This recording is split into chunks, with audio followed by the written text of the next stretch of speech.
Tenho publicado muitos fatos mostrando a coerência. Por esse motivo é que institucionalizei o canal Fatos e Coerência, para informar aqueles que ainda sonham em ter uma pátria e estejam dispostos a trabalhar por ela. Então vou começar informando categoricamente. O Brasil está ingovernável. Ingovernável o Brasil está.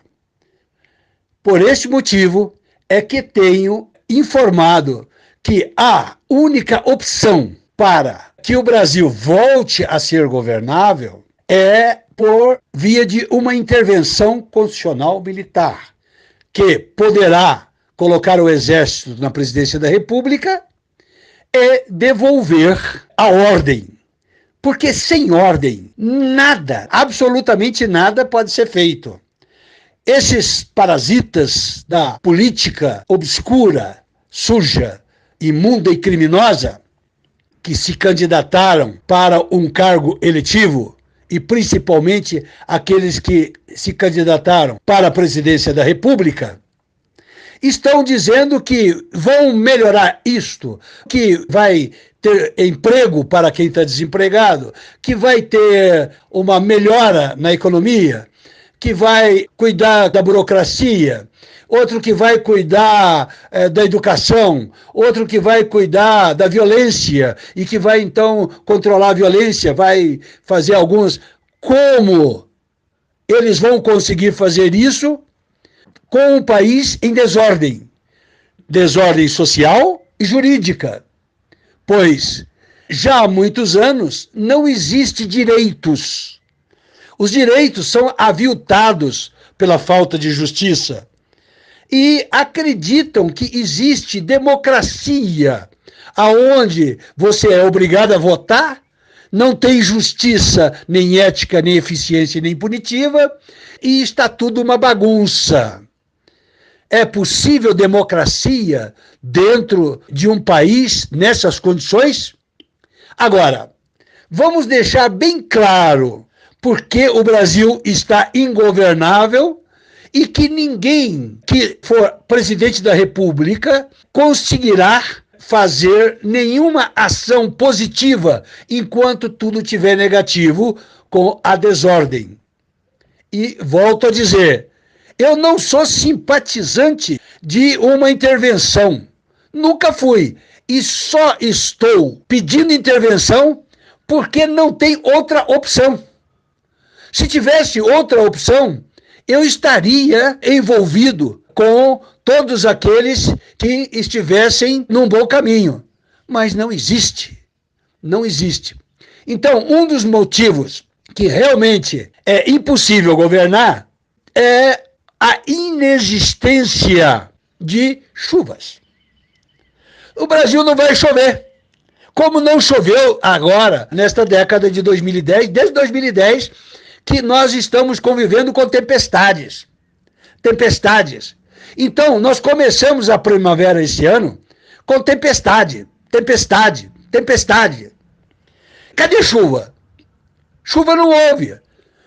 Então, com tempestade, é impossível plantar. Com tempestade, os prejuízos econômicos, tanto da população quanto público, são enormes.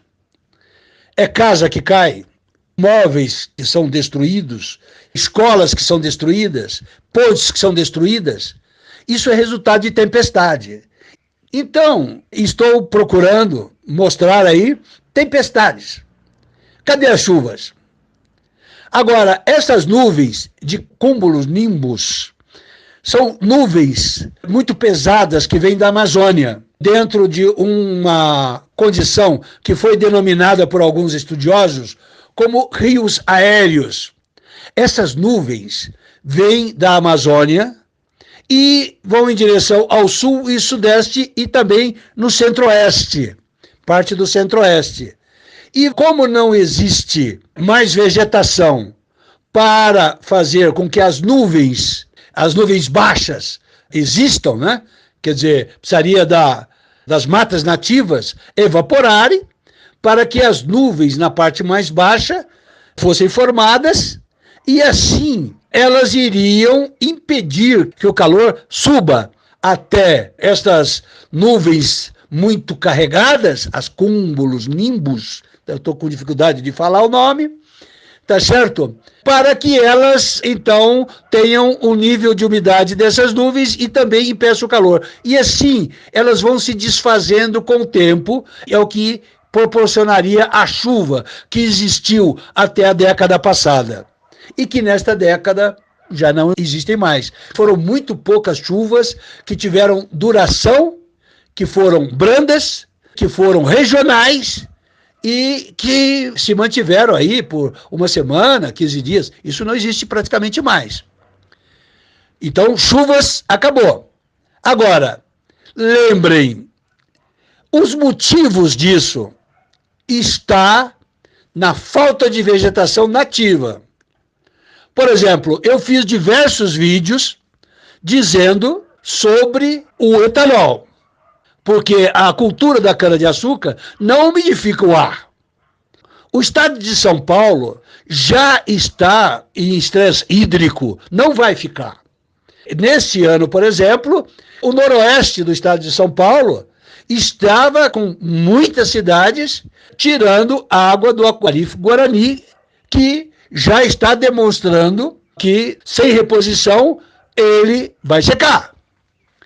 Então, tudo isso tem que ser entendido.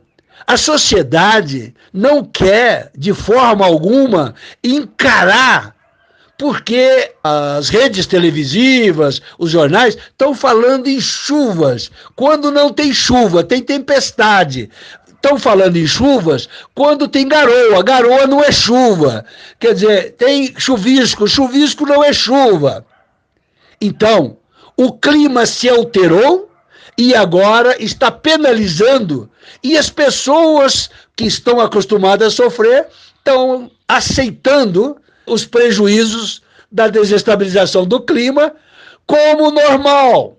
Não estão analisando que agora o agronegócio vai realmente ter problemas sérios.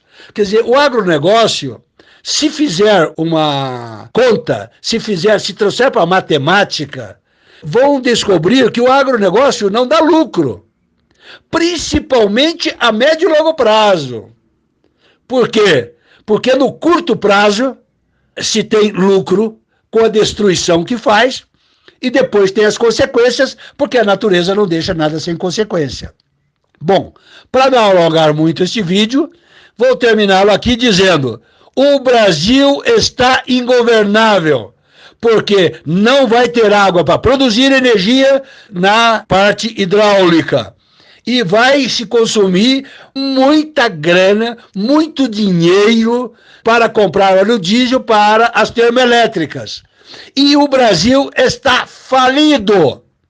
Isso é só uma parte. No próximo vídeo, eu passo a comentar sobre os outros prejuízos que estes fantoches que são candidatos não falam e que todo mundo está pensando que dá para levar. Não dá. Então, o Brasil entra em colapso se tiver eleição. O agronegócio não chega a 2025 porque o governo não vai ter dinheiro para investir na agricultura para manter o sonho de manter o agronegócio com prejuízo. E se tivesse lucro, não precisaria ser financiado pelo governo e não precisaria de seguro agrícola. Mas, sem seguro agrícola, ninguém vai conseguir plantar. Sem financiamento, ninguém consegue colocar máquina nem tecnologia. Então lembrem, o assunto é muito mais sério do que todo mundo pensa. Brasil ingovernável. Lembrem disso.